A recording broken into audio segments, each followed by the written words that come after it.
2026-এ আমাদের মোট হজযাত্রী যাচ্ছে 75 জন। একজন যাচ্ছে ইন্সপেক্টর।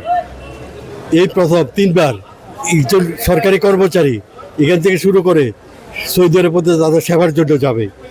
তারপর আমাদের একজন 74 জন হলো হাজি। হ্যাঁ, আমাদের স্ট্যান্ড আপ প্রোগ্রাম হয়ে গেছে কালকে। আজকে সকালবেলার ফ্লাইটে 23 জন গেছে, হজযাত্রী গেছে।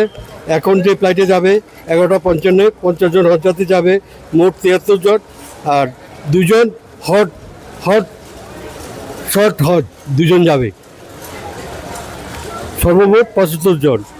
পুরুষ হজযাত্রী হলো 57 জন, মহিলা হলো 18 জন। তারা হজের উদ্দেশ্যে আজকে কলকাতা যাবে। 22 তারিখ তারা কলকাতা থেকে সৌদি আরবের উদ্দেশ্যে রওনা হবে। তারা হজে যাবে, সৌদি আরব তীর্থস্থানে যাবে, হজে যাবে। আল্লাহ সেখানে নবীজির রোয়াজা আছে, কবরস্থান আছে, সেটাকে তবারক করার জন্য যাবে এবং আল্লাহর সান্নিধ্য লাভের জন্য তারা হজে যাবে। ইসলামের 5টা স্তম্ভ আছে, যেমন নামাজ, রোজা, হজ, জাকাত এবং ঈমান, বিশ্বাস। 5টা স্তম্ভের মধ্যে হজ হলো অন্যতম।